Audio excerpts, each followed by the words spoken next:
إن الحمد لله نحمده ونستعينه ونستغفره ونعوذ بالله من شرور أنفسنا ومن سيئات أعمالنا. من يهده الله فلا مضل له ومن يضلل فلا هادي له. وأشهد أن لا إله إلا الله وحده لا شريك له وأشهد أن محمدا عبده ورسوله.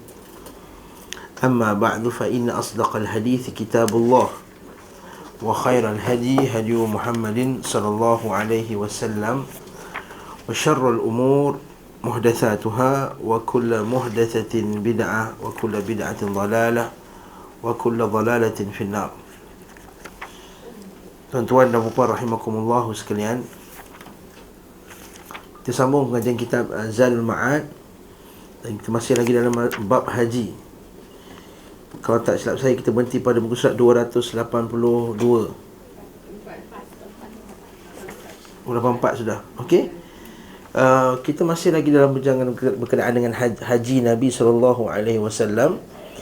Dan perbincangan yang kita akan bawa pula kepada kali ini adalah perbincangan berkenaan dengan hari apa yang Nabi SAW keluar pergi haji. Okey, ini perbincangan yang agak dalam juga, yang dibawa oleh Ibn Qayyim, dan dia telah membantah Ibn Hazm Al-Andalusi, di mana Ibn Hazm telah mengatakan bahawa Nabi SAW telah keluar pergi haji pada hari Khamis. Tapi ini tidak dipersetujui oleh Ibn Qayyim Al-Jauziyah. Lalu beliau berkata yang rajih, yang kuatnya bersertakan dalil bahawa Nabi SAW telah keluar pada hari Sabtu, bukan pada hari Khamis.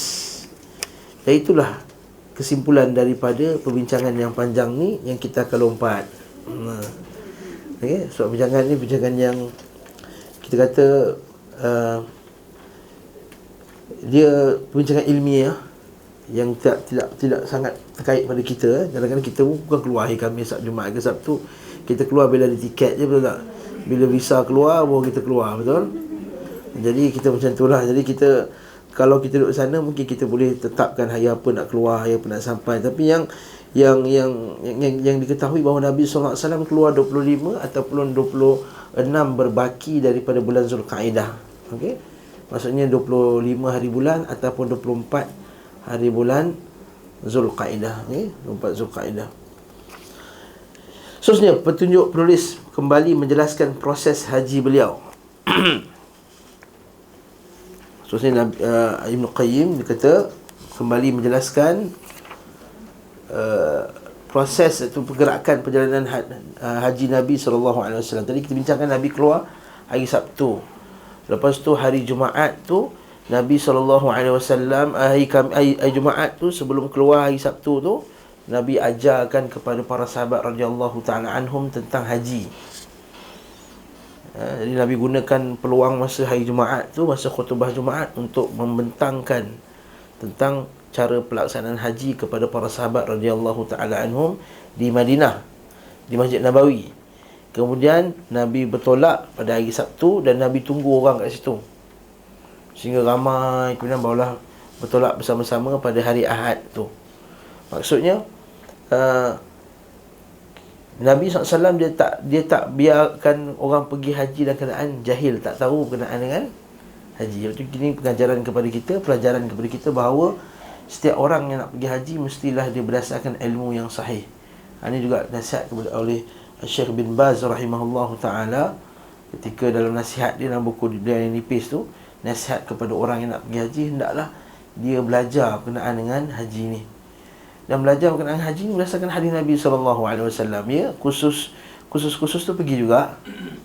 Khususnya buat oleh siapa-siapa pergi buat lah. Tak nak sebut siapa-siapa lah kan. Khusus 12 siri ke, 10 siri ke, 9 siri ke, 100 siri ke, tak kisahlah mana-mana pergilah. Tapi yang penting kita kena pergi juga yang sunnah punya. Seperti yang biasa dibuat oleh An-Nida, oleh Ustaz Syafizan dan juga Dr. Abdul Basit biasanya. Dan yang tak pun sekali-sekali kita juga ada. Yang penting kita tahu yang sunnah dan kita tahu apa yang kita terpaksa buat yang tak ikut sunnah tadi. Contohnya kita akan bincang seperti melontar, kan? Yang afdal melontar lepas matahari terbit, kita pergi melontar. Tapi kita melontar malam, 12 malam. Kenapa?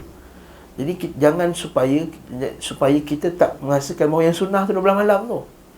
10 malam tu untuk ahli uzur je, orang yang ada uzur. Seperti wanita, orang-orang tua, orang-orang sakit yang diberi uzur. Memang kita tak nafikan, bukan kita kata salah benda tersebut. Tapi ini untuk orang-orang yang tidak mampu. Jadi yang penting kita ngaji yang asal dan sunnah. Jangan kita pergi sana ikut je, orang suruh melontar, kita melontar. Orang suruh stop, kita stop. Orang suruh ambil batu, kita ambil batu. Orang suruh ambil batu, kita tahu kenapa kena kutip batu kat situ, contohnya. Jadi bila ramai yang tak mengetahui yang sunnah, itu yang bila pergi puluh-puluh kali pun tak pandai-pandai gitu. Tak maaf sebut lah. Pergi umrah dah 4-5 kali tapi tak kerti-kerti. Sebab tak ikut sunnah ni, ikut mutawif. Kalau mutawif A, tahun depan mutawif B, tahun depan mutawif C, mutawif D dah. Yang samanya tawaf dengan sa'i, yang lain. Itu penting rahimahullah. Betul Nabi SAW dia pergi untuk menjelaskan kepada para sahabatnya tentang hari tersebut, tentang haji, cara melaksanakan haji. Kemudian kata beliau rahimahullah ta'ala, kita kembali kepada pembahasan haji beliau sallallahu alaihi wasallam. Beliau mengerjakan salat di Madinah di masjid sebanyak 4 rakaat. Kemudian beliau menyisir rambut dan memberinya wangian. Maksudnya sikat rambut dan letak minyak wangi. Jadi menunjukkan bahawa sebelum niat ihram boleh pakai minyak wangi apa semua. Ini dalil kan, kita dah bincang dulu bahawa Ibnu Umar memang tak ada dalil khas menunjukkan bahawa berwangi-wangianlah kamu, tak ada. Tapi pada perbuatan Nabi itu kita tahu ia adalah sunnah. Oleh itu para ulama kita dapat satu kesimpulan bahawa bila ada perkumpulan manusia, ijtima'an nas, seperti hari raya haji, hari raya puasa, maka kita digalakkan untuk badan kita ni diwangikan. Dan Nabi SAW kan kata benda yang paling aku suka adalah minyak wangi dan juga wanita yang salihah. Okay. Kemudian beliau menyisir rambut dan memberinya wangian. Beliau sallallahu alaihi wasallam juga mengenakan sarung dan selendangnya. Jangan silap faham. Bila baca terjemahan memang kelakar bunyi. Apa benda sarung dan selendang? Nabi pakai selendang ke bukan? Izar dan rida. Izar kain yang bawah, rida kain yang atas. Itu maksudnya. Bukan selendang. Memang selendang macam ni pula, bukan? Jangan silap faham. Izar dan rida. Izar dan rida. Okay.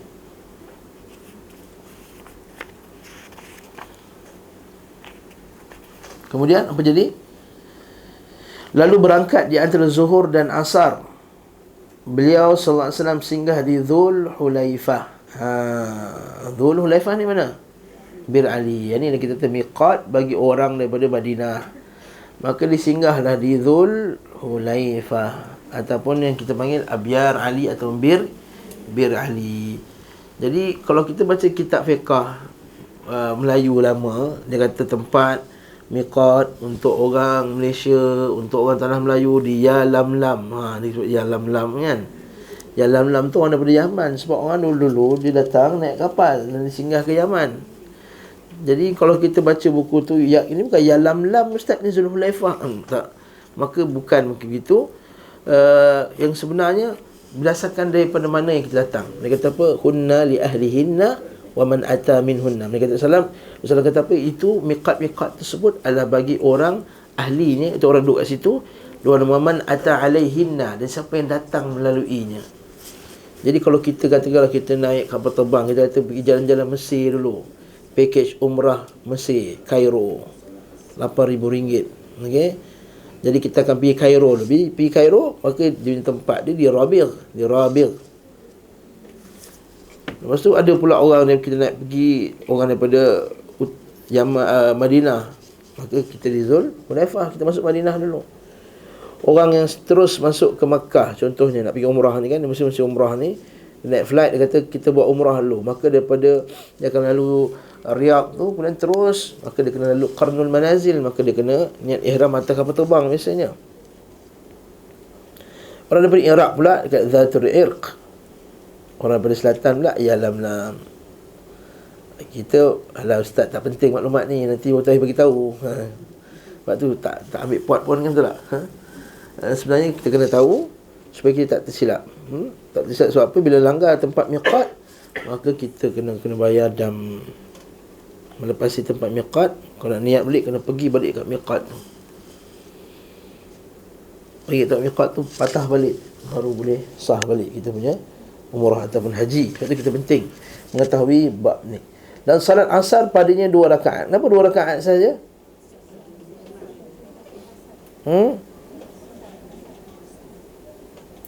Sebab apa? Sebab kasar lah. Sedangkan jarak Zulhulaifah daripada Madinah hanyalah 4 batu saja. Ini dalil bahawa bila kita dah keluar saja kawasan, kita dah boleh kasar.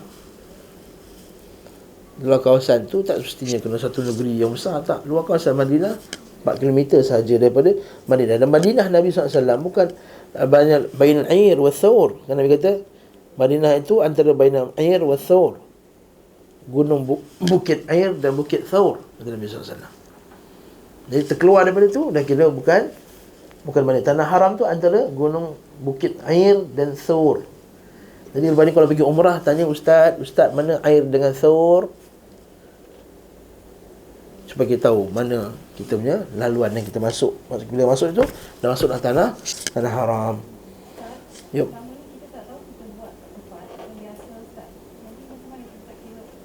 Tak ada masalah. Tak ikut sunnah. Kita terlepas sunnah Nabi SAW. Jadi salatnya sah.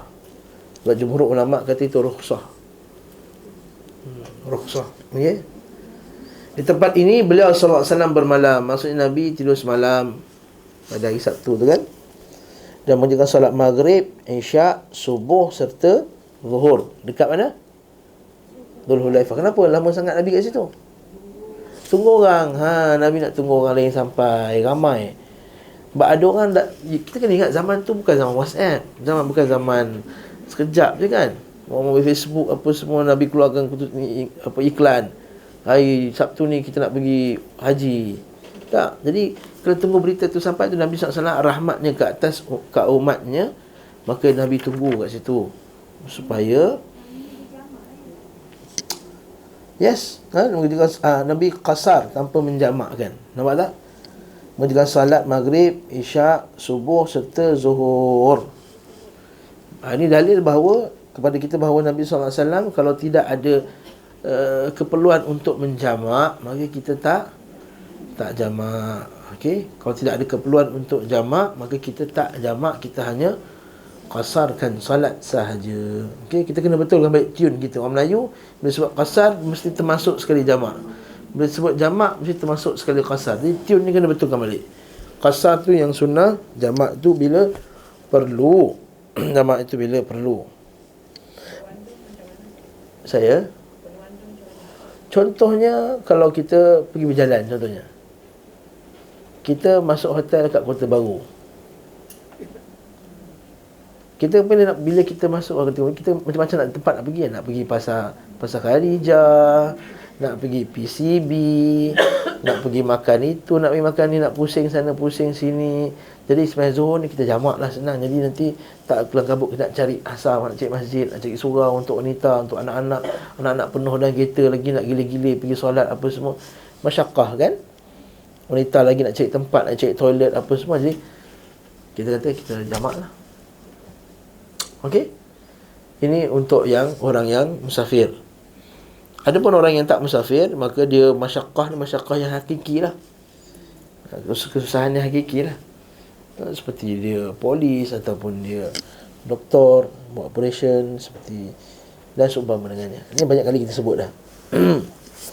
Beliau SAW mengerjakan di tempat ini salat yang 5 waktu. Nampak? Isi-isi beliau SAW saat itu semua ikut sekali pergi haji. Dan pada malam itu beliau SAW menggilakan mereka semua. Kerana hadis Nabi ni lebih kuat daripada 30 orang lelaki. Nabi gilakan semua 30 semua sekali 10 orang isteri Nabi SAW. Ketika hendak ihram, beliau SAW mandi untuk ihramnya. Ni kita kata mandi sunat ihram ni.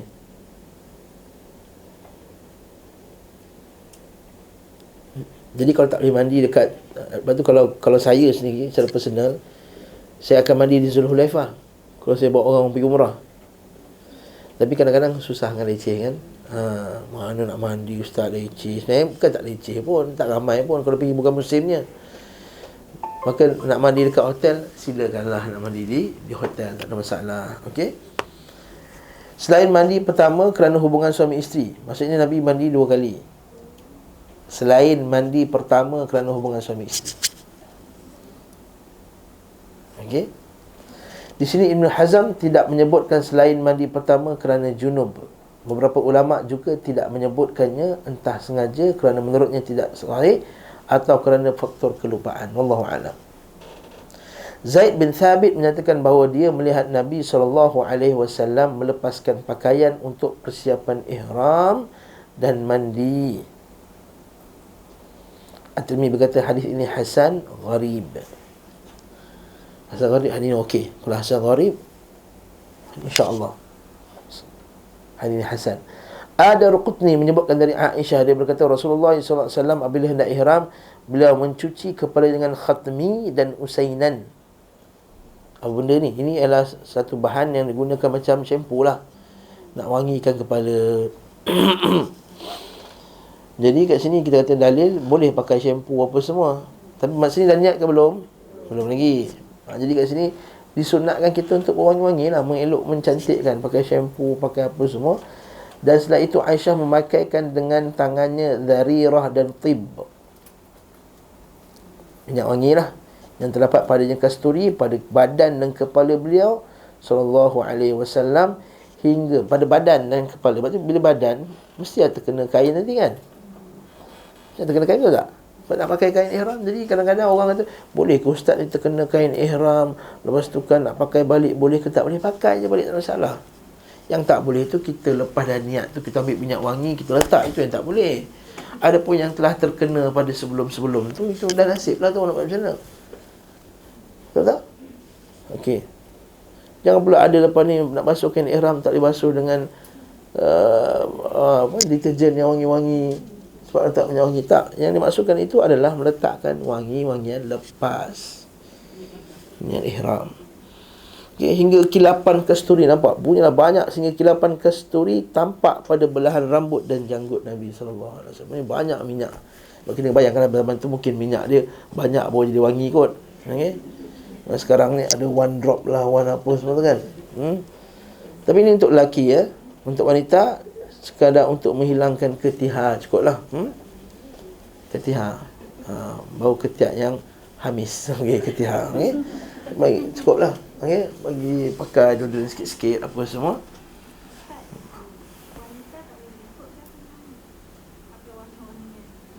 Tu saya sebut, baru sebut tadi. Menghilangkan yang mana boleh menyebabkan kehamisan saja. Wangian tak boleh sampai orang terbau, tak boleh. Lalui. Tak boleh sampai macam tu, sampai dia lalu sehingga orang akan terdapat wangian. Cukuplah untuk sekadar nak hilangkan bau busuk yang ada pada badan, cukup. Okey.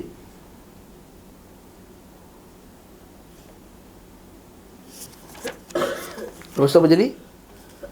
Kita perlahan-lahan ni sebab kita nak buat macam sunnah Nabi SAW kan.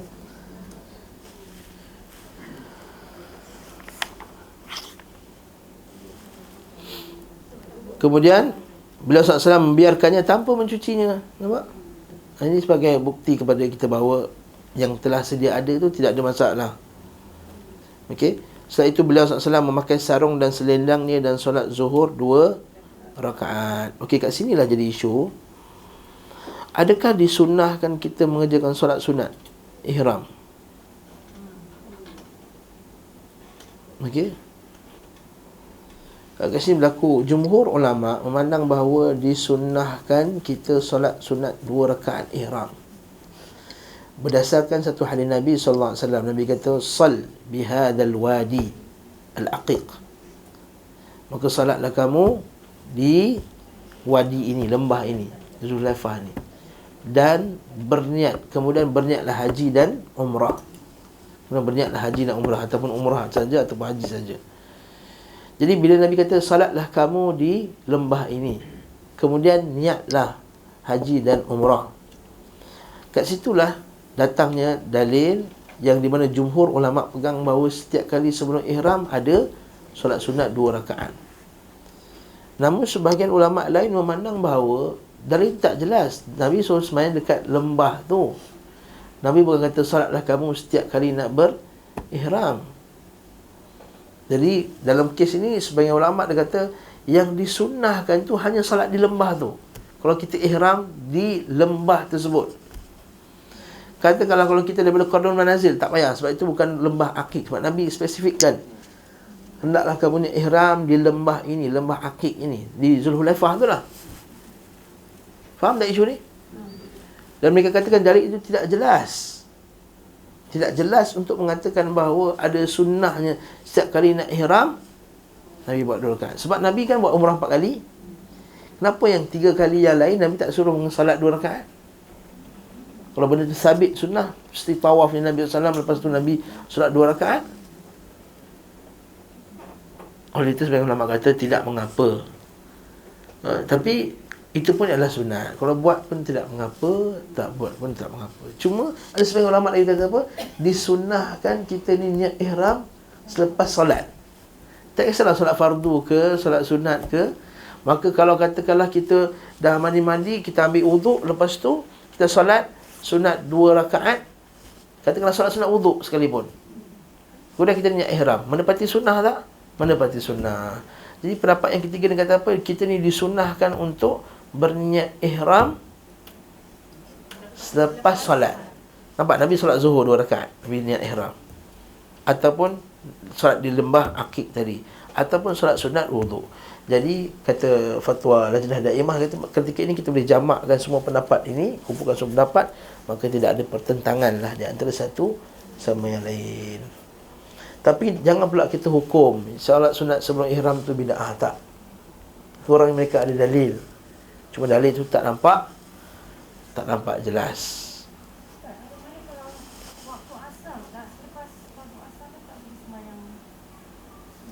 Maksudnya lepas sembahyang asar tu lah kita niat ihram. Boleh. Maksudnya Nabi niat selepas solat. Tak kisah solat sunat ke solat fardu. Nampak dalam kes ini Nabi solat sunat zuhur. Lepas solat sunat zuhur, solat sunat lah. Lepas Nabi solat zuhur, Nabi niat ihram.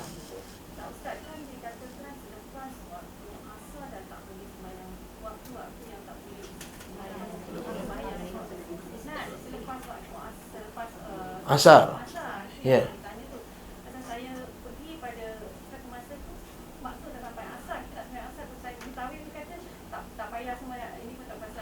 Asar dah sembahyang ke belum?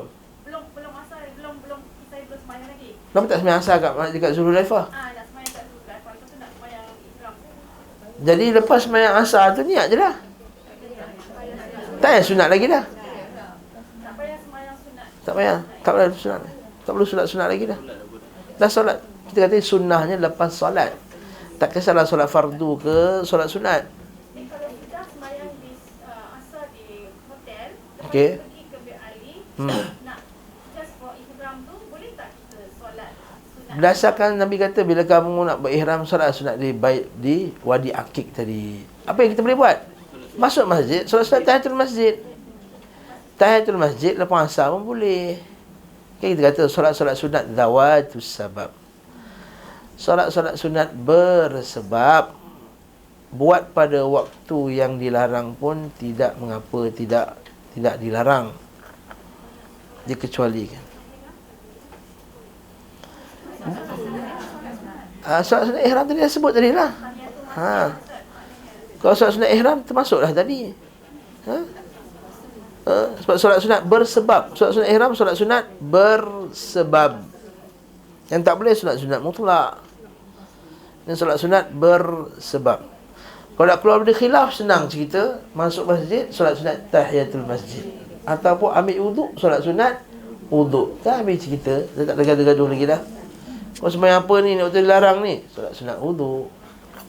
Solat sunat apa ni? Solat sunat tahiyatul masjid. Habis cerita. Puan Nazrah macam tak puas hati je tu. Puas hati Puan tak puas hati, kita bincang.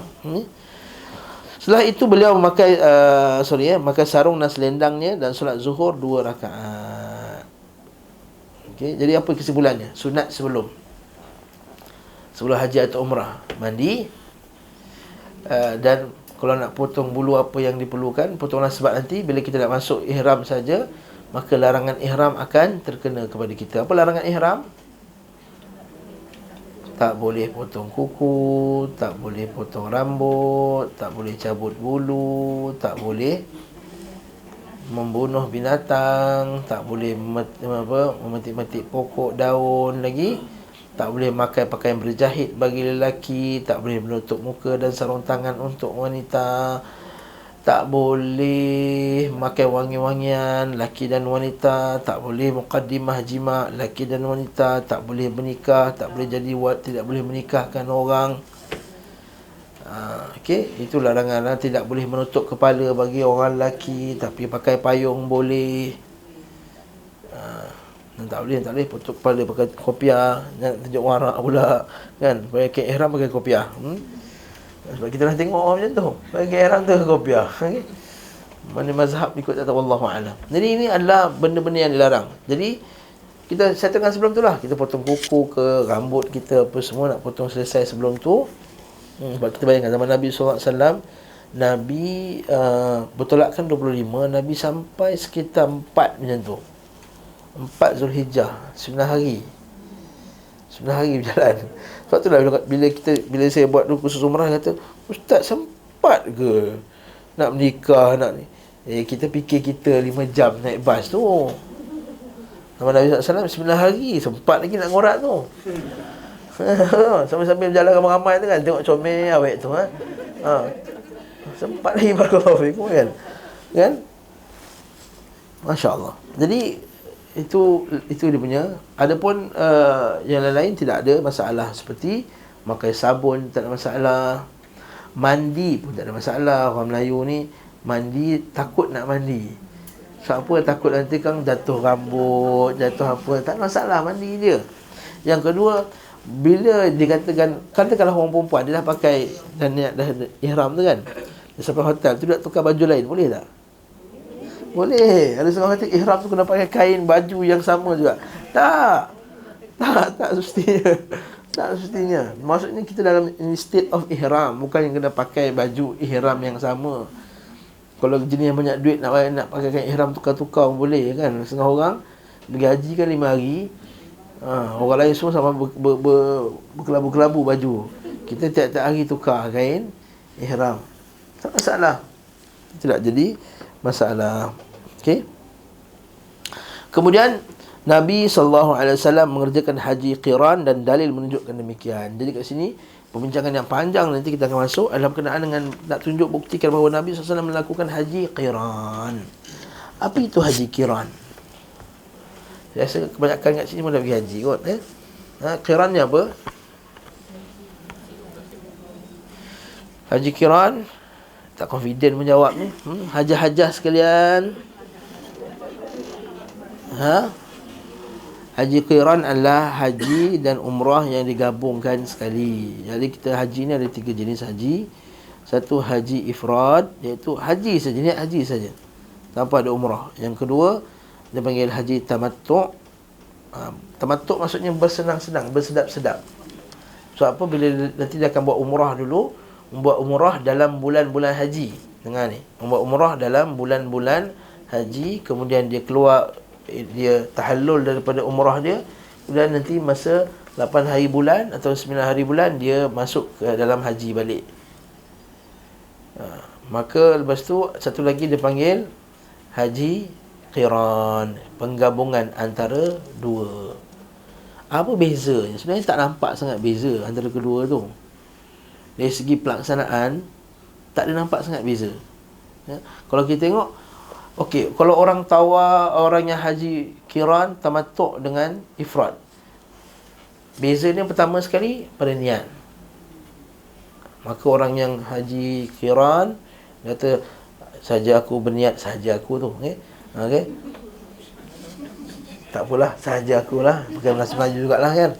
Sahaja aku berniat haji dan umrah kerana Allah Ta'ala. Haji dan umrah kerana Allah Ta'ala, maka dia niat macam tu. Itu qiran sekali. Kalau umrah, kalau ni dia aku niat umrah dan kemudian aku niat haji. Tamattu' niat orang yang tamattu'. Kalau orang yang ifrad, aku niat haji saja, cukup. Macam tu. Apa beza dia? Sama aja. Bila sampai Mekah, dua-dua semua kena tawaf. Tawaf umrah. Cuma haji ifrad dia panggil tawaf qudum. Tawaf datang je. Okey. Tawaf qudum sebab dia punya tawaf sebenarnya nanti tawaf ifadah tu, tawaf haji tu. Tawaf haji tu sebenarnya tawaf ifadah tu. Faham tak? Tawaf ifadah biasa orang Malaysia buat bila? Last sekali, tahu tak? Boleh tangguh. Yang sunnahnya tawaf ifadah ni buat masa 10 hari bulan tu. Tak nampak Kalau cakap macam ni memang tak nampak, susah sikit. Kalau kita buat sikit dia punya jadual dia, maka kita kata orang yang haji ifrad, haji tamattu' dengan haji qiran. Maka dia akan mula-mula dia akan masuk dulu, dia akan boleh niatlah ihram. Lepas tu dia akan tawaf. Ini tawaf qudum. Yang ni dia akan tawaf umrah lah. Ini pun tawaf umrah. Lepas tu yang ni ada sa'i tak? Tak ada sa'i. Dia tak ada sa'i qudum, tak ada.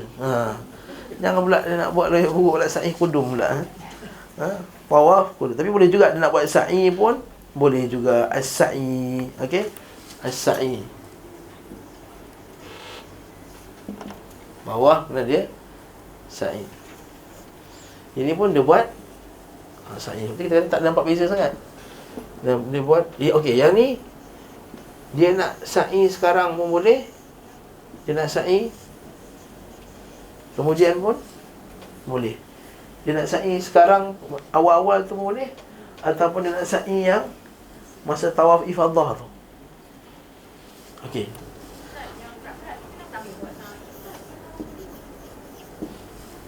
Sebab dia nak buat sa'i boleh juga, tak ada masalah. Boleh juga. Sa'i nak buat kemudian boleh, nak buat sekarang boleh. Nak buat boleh, tak nak buat boleh. Okey? Sebab dia kata kat sini, nampak tak? Dia kata as-sayr min Mina baik wa ramil jumrah al-aqabah, kemudian al-haqq wa taqsir. As-sayr ila Mina baik wa ramil jumrah wal aqabah. Okey? Kemudian apa dia? Al-haqq. Kemudian beza kat sini apa dia? Yang ni ada tahallul. Kita ada tahallul tak? Sebetulnya ini namanya haji tamattu', haji yang dia boleh relax lepas tu. Biasanya orang masuk awal ni KT1 biasanya. KT1, KT2, KT3 kan. Lama, jadi dia boleh relax lah masa ni. Macam biasa lah, nak bersama isteri dia pun boleh, nak buat benda boleh, nak pergi berburu-buru boleh. Tapi kat Mekah tak boleh lah, kat luar lah. Okey, lepas tu apa jadi? Lepas tu sampailah pada 8 Zulhijjah. 8 Zulhijjah ni hari tarwiyah kan. Hari tarwiyah ni sunat kita berada di mana? Di Mina. Sunat berada di Mina. Sunat berada di Mina. Duduk kat Mina 1 hari, dari pagi subuh sampai subuh besok.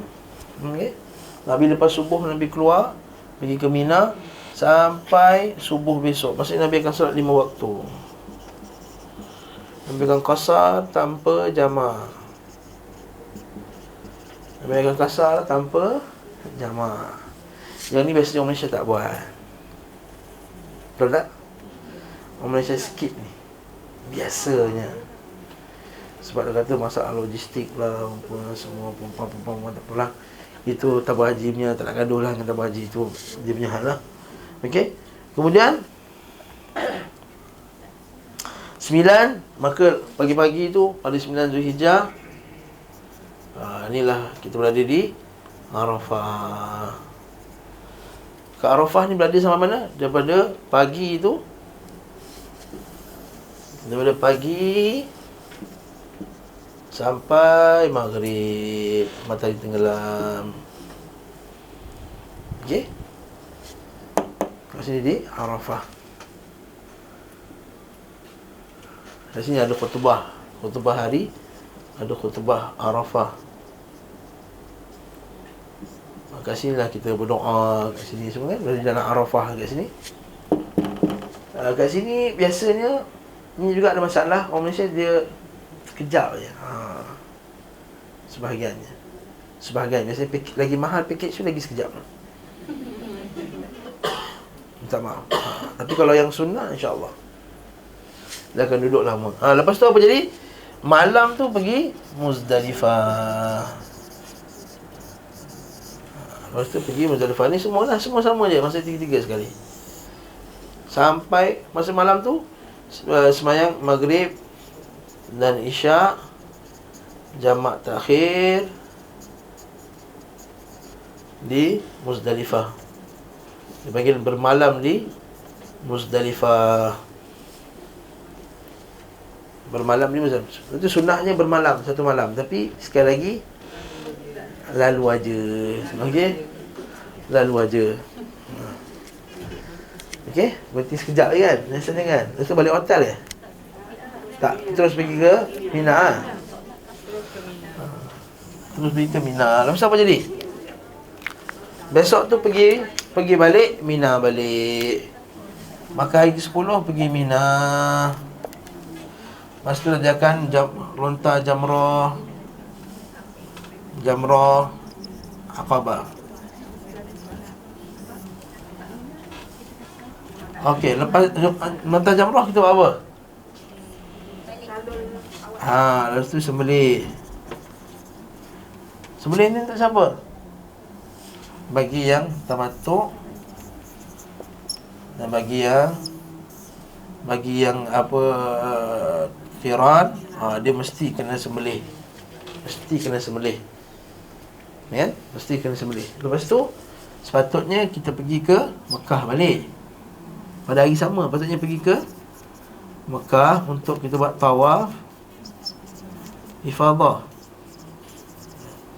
Tapi tidak mengapa untuk takhirkannya sebagaimana dalam ayyam tasyrik. Sebagaimana dalam hari-hari tasyrik. Jadi biasanya tawaf ifadah, lepas tawaf ifadah tu kat sinilah yang tadi tu qiran tadi tu sa'i tu boleh buat. Kemudian kat sini kat sini lah yang kata sa'i tu boleh buat. Kemudian kat sini ni sama ada nak buat yang awal tu ataupun nak buat yang kemudian Lepas sembelih ni kira dah tahallul awal lah. Dah tahallul, bukan awal lah, tahallul awal lah. Tahallul awal ni semua boleh buat balik lah, kecuali sama dengan isteri je tak boleh. Baju boleh tukar. Lepas tu kita pun duduklah pada 11, 12, 13 untuk lontar 3 jamrah setiap hari. Kecuali kalau kita nak balik awal 12 hari bulan Nafar awal. Ni Nafar Thani. Itulah haji. Berapa hari? 8, 9, 10, 11, 12, 13, 6 hari. Itulah sunnah. Arafah tu solat qasar tu jamak. Qasar. Yes. Qasar kan solat dan jamak sekali. Nak jamak boleh, qasar. Tapi biasanya orang buat qasar saja. Qasar, lepas tu kita tak musafir ke, tak bergerak mana, kita stay nazil. Jadi kita qasar, Zuhur qasar, Asar qasar, lepas tu kita pergi dekat Muzdalifah. Okey. Tak apa, nanti insya-Allah detailnya akan dibawa dalam bincangan ni. Okey. Isu yang Ibn Qayyim nak bawa sekarang dalam kitab ni adalah Nabi buat haji apa sebenarnya? Nabi buat haji apa? Jadi kat sini Ibn Qayyim dia menguatkan pendapat yang rajih, mengatakan Nabi sallallahu alaihi wasallam melakukan haji qiran. Okey. Kemudian Nabi sallallahu alaihi wasallam ihram untuk haji dan umrah di tempat salatnya. Tidak dinukilkan keterangan bahawa Nabi SAW salat untuk ihram 2 rakaat selain fardu zuhur. Ini Ibn Qayyim seolah-olah dia ambil pendapat yang kata tak ada solat sunat. Nampak kat sini ya? Kalau Ibn Qayyim dia katakan bahawa tidak ada solat sunat. Solat sunat ihram. Okey. Sebelum ihram, beliau SAW mengalung haiwan korbannya dengan sepasang sandal dan memberi tanda di bahagian kanan haiwan tersebut. Beliau membelah ujung pundak unta korbannya sehingga darah mengalir. Dia lukakan sikit. Supaya tanda apa dia? Itu untuk apa? Hadi wa isyarihi. Betul dalam kalimat ni indal ihram. Maksudnya kita khaskan binatang ni khas untuk apa dia? Sembelih. Sebab Nabi SAW ketika haji dia sembelih 63 ekor unta. Dan baki tu pada Sayyidina Ali radhiyallahu anhu.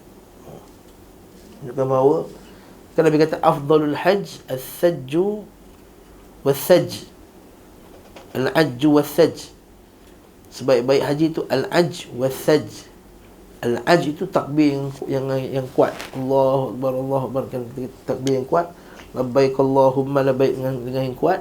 Yang kedua was-sajj, banyak tumpahkan darah, maksudnya banyak sembelih kurban. Okey.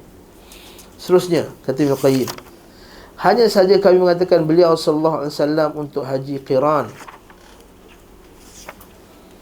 berdasarkan 20 lebih hadis yang sahih yang tegas mengenai hal itu. Jadi kita bacalah 20 ni. Kita ambil sebahagian sajalah. Okey.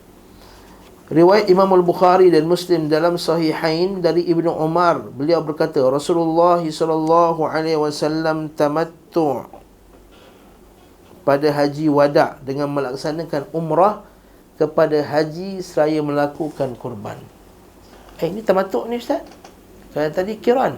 Nanti kejap lagi kita akan buat perbincangan bahawa kataan tamattu' pada ulama pada zaman awal Islam dia belum lagi dikoinkan khas untuk haji tamattu' yang kita sebut ni.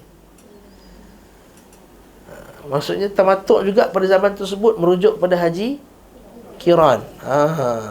Tamattu' juga pada zaman tersebut, pada zaman awal Islam dia belum lagi ada spesifik macam tu. Maka dia termasuk juga tamattu', ialah tamattu' tu haji qiran. Sebab apa?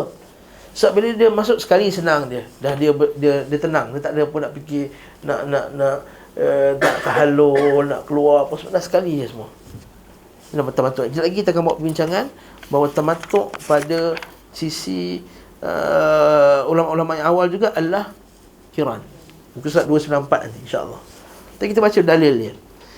Dan beliau SAW telah menuntun haiwan korbannya dari Zulhulaifah. Nabi bawa binatang korban. Nanti kita akan tengok juga kat sini kenapa Nabi tak tukar kepada tamattu'.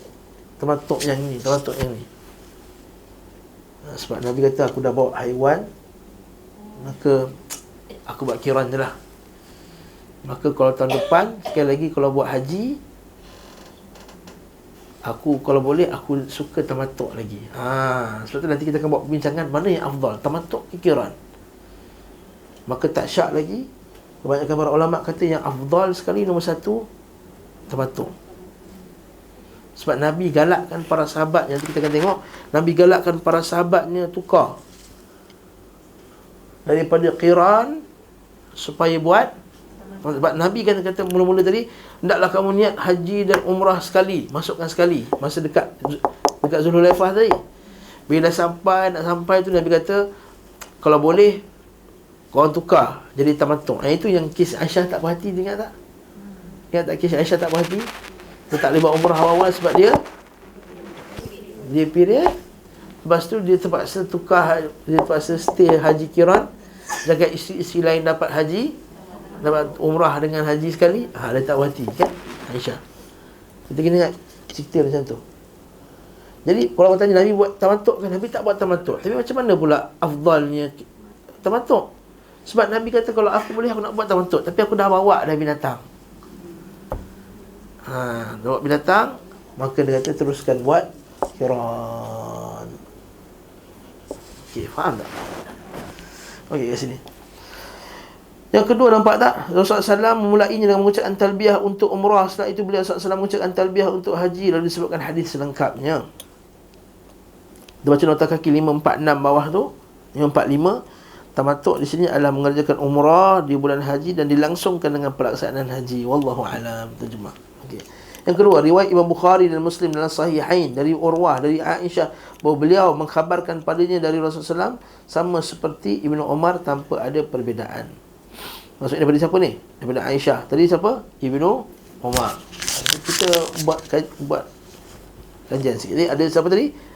Ibnu Umar, sekarang Aisyah. Ketiga, riwayat Imam Muslim dalam Sahih daripada hadis Qutaibah dari Laith, dari Nafi', dari Ibnu Umar juga, bahawa beliau sallallahu alaihi wasallam menggabung haji dengan umrah.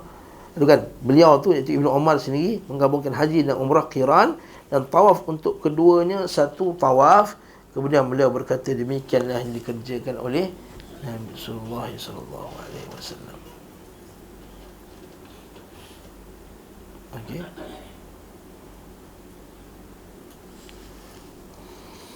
Hadis ini tidak bertentangan dengan keempat, riwayat Abu Daud daripada An-Nufaili, Zuhair daripada Ibnu Muawiyah menceritakan kepada kami, Isa menceritakan kepada kami, Ibnu Umar bertanya berapa kali solat umrah, beliau menjawab 2 kali. Maka Aisyah berkata, sungguh Ibnu Umar telah mengetahui bahawa solat umrah 3 kali selain yang beliau gabung dengan hajinya.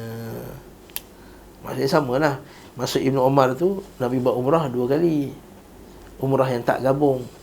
Aisyah kata Nabi buat umrah 3 kali. Maksudnya tak ada pertentangan lah. Yang Ibnu Umar maksudkan tu umrah yang tak digabungkan 2 kali. Okey, ini cuma dari dalil yang disebutkan. Yang ketujuh, lompat yang ketujuh terus. Riwayat Muslim dalam sahihnya dari Umar radhiyallahu an, ia berkata, aku mendengar Rasulullah SAW di lembah Al-Aqiq. Lembah Al-Aqiq ni mana? Tadilah, Zulhaifah tadilah. Tadi malam aku didatangi utusan dari Rabbku Azza wa Jalla. Utusan itu berkata, salatlah di lembah yang berkah ini. Ini yang saya kata tadi. Ulama kata solat itu hanyalah solat di Zulhaifah, kerana lembah itu lembah yang barakah, bukan pada tempat-tempat yang lain. Faham? Okey. Dan umrah pada haji. Dan umrah pada haji. Umrah pada haji, maksudnya buat apa tu? Qiran.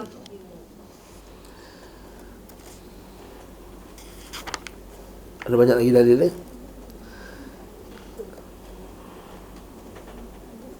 Ada banyak lagi dalil. Tak larat nak baca semua. Okey. Mari kita tengok muka 294. Qiran adalah salah satu di antara 2 jenis tamattu'. Ni saya kata tadi. Dan ia adalah bahasa Al-Quran. Maksud tamattu' dengan memasukkan umrah kepada haji pada hadis ini adalah salah satu daripada 2 jenis tamattu', iaitu tamattu' qiran. Dah selesai. Jadi selesai masalah hadis Bukhari Ibnu Umar tadi kan, yang dia kata Nabi SAW buat tamattu'. Dan ia adalah bahasa Al-Quran. Sebab itulah bila Abu Bakar dengan Umar, dia mengeluarkan fatwa supaya orang buat haji ifrad, Ibnu Abbas marah. Dan kita bertauhid disebut, Ibnu Abbas kata tamatta'an Nabi sallallahu alaihi wasallam, Nabi bertamattu'. Jadi Ibnu Abbas sebut tamattu' tu tamattu' apa? Tamattu' qiran ke tamattu' yang ni? Tamattu' biasa tu. Tamattu' qiran. Lalu Ibnu Abu Bakar dengan Umar kata, dia kata, tapi Abu Bakar dengan Umar, ada orang kata ke Ibn Abbas, tapi Abu Bakar dan Umar kata bagus lagi buat ifrad. Abu Bakar dengan Umar, dia keluarkan fatwa supaya orang ramai buat ifrad. Sebab apa? Sebab Abu Bakar dengan Umar tak nak Mekah tu jadi kosong. Kalau buat umrah dengan haji sekali, nanti orang tak pergi lagi dah Mekah. Nanti Mekah tu jadi tak ada orang lah. Kita kena ingat zaman tu, zaman dulu-dulu tu, bukan zaman-zaman kita. Kalau kita lagi suka beliau kosong lagi bagus. Betul tak? Kan? Senang aku nak cium Hajar Aswad, senang tak bergaduh apa semua. Okey. Ala kuliah. Bila dengar fatwa Abu Bakar dengan Umar tu, marah Ibn Abbas. Ibn Abbas kata, aku bawakan dia kata yushik an tanazzala alaikum, hampir-hampir saja turun ke atas kamu hijaratan minas sama', hampir-hampir saja diturun ke atas kamu batu yang menimpa kamu daripada langit. kerana aku kata Rasulullah SAW telah melakukan demikian, kamu kata Abu Bakar dengan Umar? Abang Ibn Abbas ni manhaj. Ini kita panggil manhaj. Apa saja manusia dalam dunia ni yang lawan cakap yang tak sama dengan Nabi SAW, maka ucapan siapa yang perlu didepankan? Nabi. Kalau Ibn Abbas ada zaman ni, dah kena Wahabi dah. Betul tak? Ibn Abbas ada zaman ni, Ibn Abbas lah Wahabi nombor satu sekali. Sebab apa kata? Nabi buat macam ni, Abu Bakar dengan Umar tu. Belum lagi Pak Ahmad, Haji Lebay, kan? Haji Yasin, Haji Bud, macam-macam lah. Barakallahu fikum. Nampak ni manhaj. Ini kan bahawa Ibn Abbas kata, ini lagi yang Nabi buat lagi bagus. Yang Nabi buat lagi bagus. Okey. Jadi kat sini, para sahabat yang menyaksikan proses turunnya Al-Quran dan penafsirannya mendukung pernyataan di atas. Oleh kerana itu, Ibnu Umar berkata, Rasulullah SAW tamattu' dengan memasukkan umrah kepada haji. Beliau memulai dengan ihlal, mengucapkan talbiyah untuk umrah dan ihlal untuk haji. Hal serupa dikatakan juga oleh Aisyah. Tadi kita jumpakan tadi hadis Aisyah. Di samping itu, sesungguhnya tak diragukan lagi yang dikerjakan Rasulullah SAW adalah tamattu' qiran, seperti yang dipastikan oleh Imam Ahmad. Dan ada perkara yang mendukung hal ini bahawa Imran bin Husain berkata Rasulullah SAW tamattu' dan kami pun tamattu' bersama dengan Nabi SAW. Sementara beliau adalah orang yang berkata kepada Mutarrif, aku menceritakan kepadamu satu hadis yang semoga Allah memberimu manfaat kerananya. Sesungguhnya Rasulullah SAW mengumpulkan antara haji dan umrah dan beliau tidak melarangnya hingga wafat. Terdapat dalam Sahih Muslim. Dengan demikian Imran mengkabarkan tentang haji kiran beliau dengan berkata, beliau SAW tamattu' dan beliau SAW mengumpulkan antara haji dan umrah.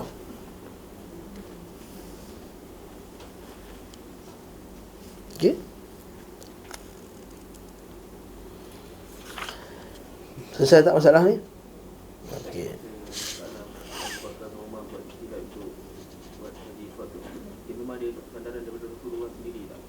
Tak, itu yang fatwa dia.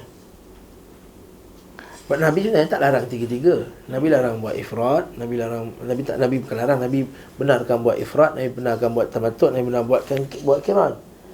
Cuma Abu Bakar dengan Umar dia melihat masalah lebih besar, masalah am. Jadi kat sini kita kata khilaf dalam para ulama bila keluarkan fatwa. Sebab berdasarkan situasi. Lepas tu kita kata fatwa boleh berubah ikut situasi. Tetapi hukum syarak tak boleh berubah. Ini yang G25 tak faham. Ini yang G25, G tu tak tahulah goblok ke apa ke, wallahu alam. G tu apa tak tahulah, wallahu alam, saya tak tahu. Tanya dia orang lah. Tapi G tak faham masalah ni. Dia tak faham hukum syarak yang asli. Al-thawabit, dia tak faham al-mutaghayyirat. Ada mutaghayyirat, ada benda yang boleh berubah. Tapi al-thawabit, ada benda yang tak boleh berubah. Pulakan fatwa kita kata kita nak semua tahun ni semua pergi ifrat. Boleh tak? Boleh. Kalau nasa masalah contohnya. Contoh katakanlah perang, na'udzubillah. Atau mungkin nak terhad, sebab kita nak betul-betul nak buat satu benda yang besar. Kita semua masuk ifrat je. Semua masuk 7 hari bulan. 6 hari je, lepas tu semua belah. Kerana perlukan masalah tertentu. Tak ada masalah. Tapi untuk kita kata kita boleh mengubah haji, boleh buat haji pada luar bulan haji, itu tak boleh. Itu sawabit. Faham tak? Itu kadang-kadang G25 tak faham. G25 tak faham masalah ni. Masalah dosa individu ialah dosa. Dosa individu ke tak individu ke kerajaan, berdasarkan masalahnya boleh menghalang. Bukan dosa individu tak boleh ketuk. Kalau adanya syak yang kuat, maka dia boleh masuk. Nampak ada orang tu peluk-peluk, cium, dia tahu bukan suami isteri dah. Jiran semua tahu. Tak apa, kita itu dosa peribadi. Kita orang minum arak pun tak boleh tegur lah. Islam dia tak hukum sebat orang minum arak 80 kali. Ada. Itu kan dosa peribadi. Zina, dosa peribadi ke tak peribadi? Peribadi. Ada hukum dalam Islam? Lepas tu kita nampak tak? Jangan tengok isu ketuk pintu tu. Ada seorang kata, Ustaz, ada sahabat saya ceramah kat Rawang. Dia kata, saya pun tak setuju orang ketuk pintu rumah malam-malam ni. Memanglah kalau tak ada syak yang kuat, berapa nak ketuk pintu rumah? Rumah kita tiba-tiba ketuk rumah Cik Lin. Cik Lin, nak cek dah kahwin ke belum? Tak logik. Tapi kalau nampak ada syak yang kuat, kita boleh ketuk, tak ada masalah. Sebagai saddan zara'i, menutup jalan. Tapi apa yang dia nak sebenarnya? Dia nak supaya lepas ni semua dosa individu, nampak dia kata apa? Itu adalah dosa individu. Semua dosa individu tak boleh kerajaan nak masuk campur. Ini yang dia nak sebenarnya. Ini liberal, ini usul akidah liberal. Usul akidah liberal ialah dia nak kita ni, kerajaan melepaskan kuasanya, meminimalkan kuasanya ke atas perbuatan individu. Ini usul akidah liberal. Sebab tu indeks liberal tak liberal, demokrasi tak demokrasi, lagi kurangnya tekanan kerajaan terhadap perbuatan individu, lagi tinggi rating dia punya kebebasan. Cuba kita wajibkan semua orang Islam berhijab, nanti jatuhlah. Sebab menekan individu punya. Barakallahu fikum. Ini benda yang dah lari jauh dah ni. Okey.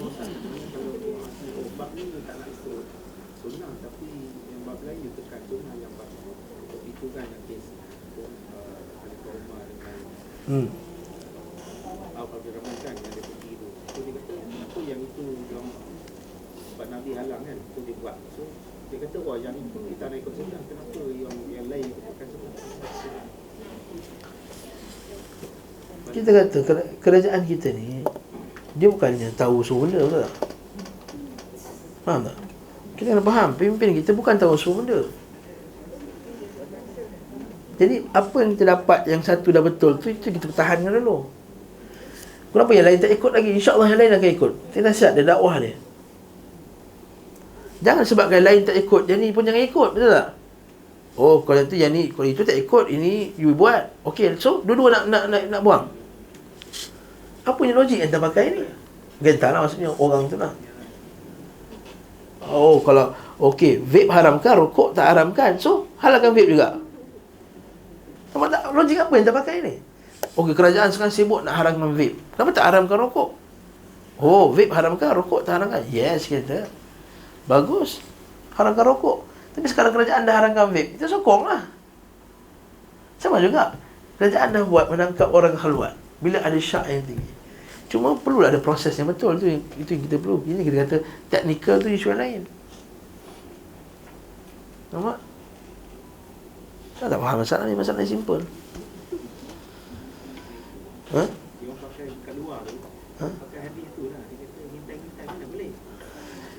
Memang siapa suruh mengintai? Dia kata, you baru suspect ada maksiat dalam rumah individu. Dan berdasarkan hadis ni, Umar dan Abdul Ma'uf patah balik sebab teringat hadis Nabi. Ya, siapa suruh hintai? So ada syak saja, patah balik. Dia tak boleh hintai. Kalau dapat laporan tiap-tiap hari perempuan tu, lelaki tu bawa balik perempuan kat rumah dia, itu kan syak lagi. Kalau macam tu, polis tak boleh lah tengok orang, nampak orang masuk rumah dah pakai baju yusnuzan, tak boleh. Buat ayat Quran, iyyakum wadh-dhann, hati-hati kamu akan zan. Boleh pakai hadis tak? Boleh. Wala tajassasu. Bani polis tak boleh ada SB lagi dah. Wala tajassasu. Ya. Nampak? Bila ada benda yang nampak laporan, memang tak boleh. Kita tak boleh tiba-tiba sekat jarang tengok Mabar Rahman ni, aku nak tengok malam. Tu Nabi kata, kalau boleh aku nak cocok. Ada seorang sahabat tu, dia tengok celah-celah tu, Nabi kata, aku nak pakai sikat aku, kalau boleh aku nak cocok mata kau. Kalau aku tahu kau pergi ngintai kat rumah, nak tengok Nabi ada ke tak. Dia bukan niat jahat, dia bukan niat nak ngintai ni tengok Nabi buat apa, nak tengok Nabi ada kat rumah ke tak. Dia nampak, dia kata aku nak cocok.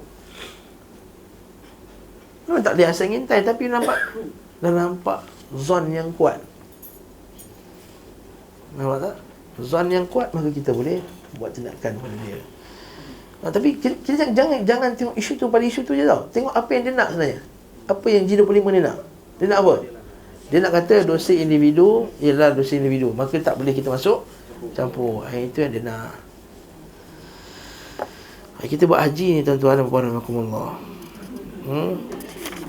dan seterusnya. Kita rangkal haji ni banyaklah dalil menunjukkan bahawa Nabi SAW buat haji qiran. Kita buka muka surat 300. Saya lupa lompat sebab perbincangan yang panjang-panjang nanti perempuan pun bosan juga. Saya Ibn Qayyim melihat Syekhul Islam membuat satu fasal yang sangat bermutu tentang kesesuaian hadis-hadis dalam masalah ini.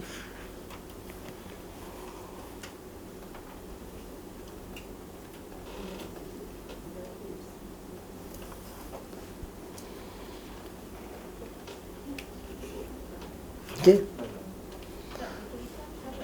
Ibn Taymiyah. Bila Ibn Qayyim sebut Syekhul Islam, maksud Ibn Taymiyah.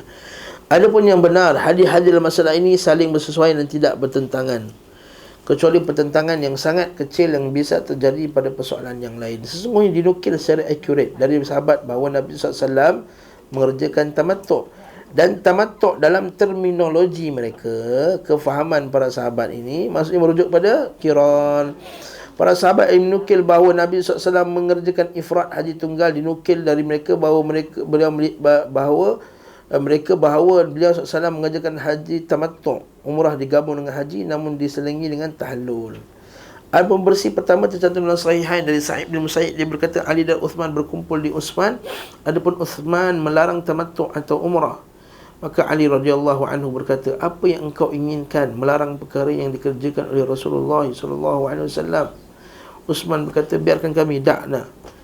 Beliau berkata, aku tidak bisa membiarkanmu. Ketika Rasulullah melihat perkara itu, beliau pun ihlal untuk keduanya sekaligus. Riwayat ini menjelaskan bahawa orang yang mengumpulkan haji dan umrah dianggap tamattu' menurut istilah mereka. Dan ini pula yang dikerjakan oleh Nabi SAW. Uthman juga setuju bahawa Nabi SAW mengerjakan demikian. Namun perbezaan antara keduanya, apakah ia lebih utama bagi kita ataupun tidak lebih utama. Sebab itu Uthman dia memandang ifrat lagi bagus. Di mana ifrat lagi bagus. Ini ijtihad para sahabat radhiyallahu taala anhum. Berarti kalau kita buka kitab fiqh Syafi'i pun sebahagian ulama Syafi'i kata ifrat lagi bagus. So bila ifrat, kita akan datang sekali lagi untuk umrah.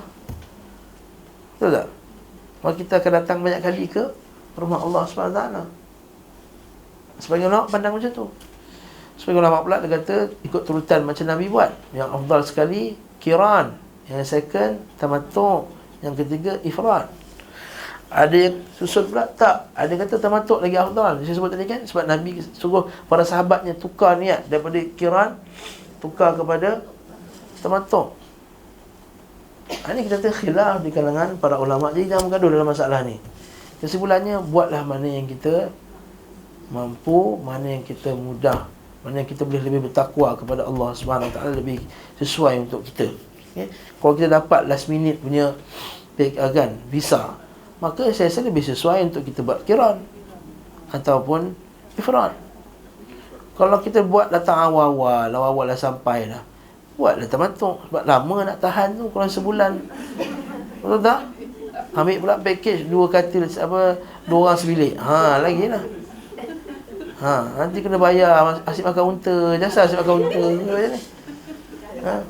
Bagus kita ni, package kita ramai nak makan unta ni. Tiap hari makan unta. Rupanya beredar. Okey, cerita lain dah tu. Okey. Dan apakah syariat fasakh memutuskan ihram haji? Okey, boleh fasakh tak? Nabi SAW dia suruh sahabat daripada umrah, daripada haji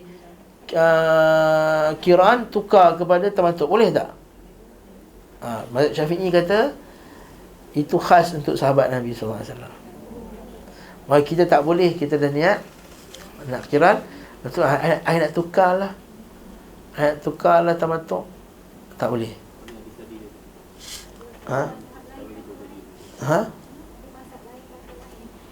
Ya, Syekh bin Baz rahimahullah kata kalau daripada tamattu' boleh tukar ke qiran, tapi tak boleh tukar ke ifrat. Sebab apa? Sebab apa? Sebab dia dah niat untuk berumrah. Sebab dalam kalau niat tamattu', dia telah niat untuk umrah. Jadi kalau dia tukar kepada ifrat, dia fasahkan kepada ifrat, maka dia tak buat umrah. Sedangkan dia dah Dan ini ihram tadi. Dan Allah Ta'ala kata dalam Quran, wa atimmul hajja wal umrata lillah. Sempurnakan haji dan umrah bila kamu dah berniat. Ini pertuan ini juga disebut oleh Syekh Ibn Uthaymin. Maka yang boleh nak pindah pun pindah ke kiran, atau kiran pindah ke tamattu'. Itu je boleh. Atau ke ifrad tidak dibenarkan sebab dah niat umrah. Barakallahu fikum. Okey. Tapi mazhab Syafi'i tak kasih langsung. Tidak kiran kepada tamattu' dan tidak tamattu' kepada kiran sebab seperti kata Al-Imam Nawawi rahimahullah taala dalam kitabnya Al-Majmu' yang terkenal tu, dia khas untuk para sahabat radhiyallahu taala. Itu berlaku pada zaman Nabi je. Khas untuk Nabi sallallahu alaihi wasallam. Tapi Syekh bin Baz dah pula. Syekh bin Baz kata siapa yang pergi sampai kiran sunat tukar pada tamattu'. Diistihbabkan. Wallahu ta'ala alam bis-shawab. Okey. Nampak betul kata, dan apakah syarat syariat fasakh memutuskan ihram haji dan menjadi sebagai umrah berlaku juga bagi kita? Dia kata. Sama seperti perbezaan yang terjadi di kalangan para fuqaha. Namun yang ingin digarisbawahi, Uthman dan Ali sepakat bahawa Nabi SAW mengerjakan tamattu'. Uthman bukan menafikan Nabi kita buat tamattu'. Tapi Uthman dia memandang ifrat tu lebih afdal. Sementara maksud tamattu' dalam terminologi mereka mencakupi kiran.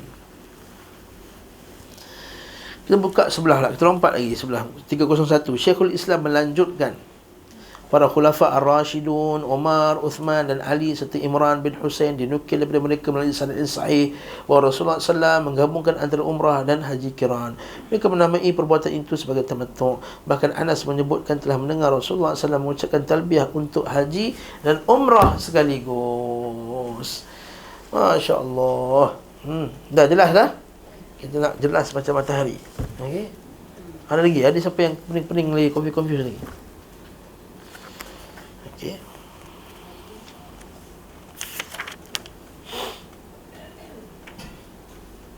Lepas ini semua bantahan bagi yang mengatakan Nabi mengerjakan haji ifrad, bantahan mengerjakan haji tamattu'. Maka ini bantahan yang panjang-panjang ni saya rasa tak payahlah kita baca. Kita bukan nak bantah-bantah orang. No?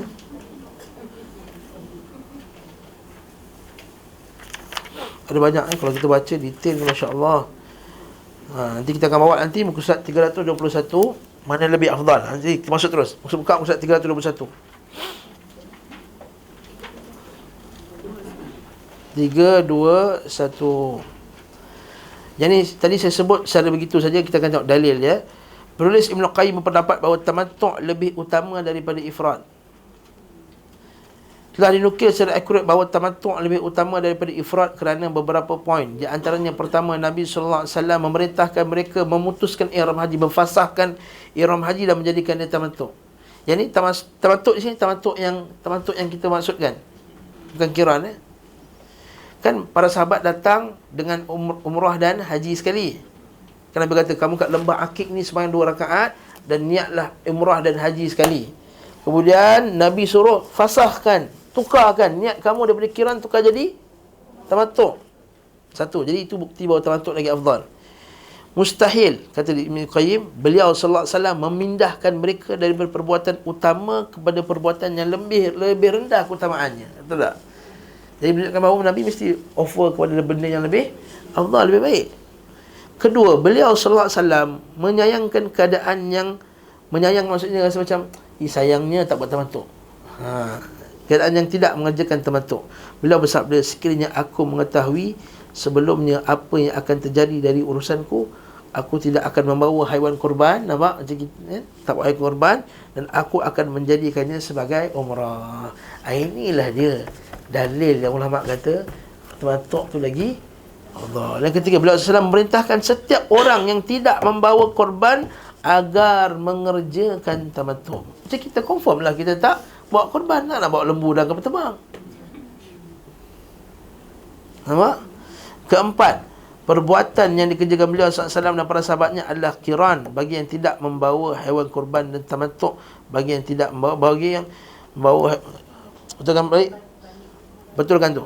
Kiran bagi yang membawa haiwan korban.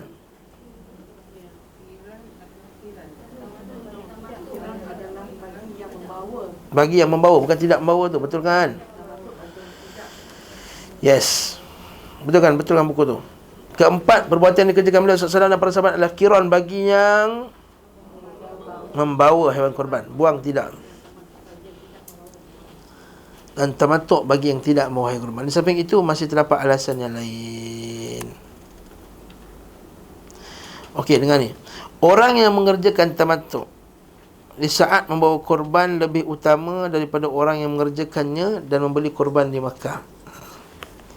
Bahkan salah satu daripada dua pendapat mengatakan tidak ada korban kecuali terkumpul padanya antara wilayah halal dan haram. Maksudnya apa? Dia kena bawa dari wilayah ke wilayah yang haram. Mati dah ni.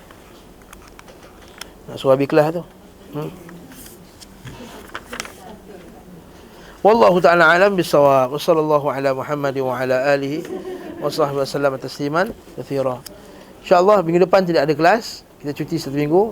Kita akan jumpa balik minggu seterusnya 28, 29 29, 30, 31 Disember insyaAllah. Jadi 31 Disember insyaAllah kita akan jumpa balik. Jadi kesimpulan yang terakhir kita buat apa dia? Tamattu' lagi afdal daripada qiran. Nanti kita akan tengok Ibn Qayyim kata tapi ada tapi lagi. Ada tapi lagi. Tapi itu insya-Allah kita akan lihat pada kuliah akan datang. Soalan dekat sini kata, ustaz, kalau seorang wanita tu memang menggunakan niqab, apakah perlu membuka niqab menutup muka ketika dalam ihram? Nak buka atau terus pakai niqab, mana yang lebih rajih? Kalau ditakuti fitnah, maka pakailah niqab tersebut. Tapi kalau tak ditakuti fitnah ke atasnya, boleh buka niqab tadi. Dan itu lebih afdal. Buka niqab tu lebih afdal. Kecuali kalau ditakuti fitnah. Dan seterusnya kita ada kuliah bulanan insya-Allah Ustaz Hashimi pada Sabtu ni, Istamti' bihayatik, kitab tu, nikmati kehidupan anda, oleh Syekh Aid Al-Qarni pada pukul Syekh Arifi pada pukul 11.30 pagi Sabtu 11.30 pagi insya-Allah. Sallallahu ala Muhammad wa ala alihi wa sahbihi wa sallama tasliman katsira. Alhamdulillahirabbil alamin. Wassalamualaikum warahmatullahi wabarakatuh.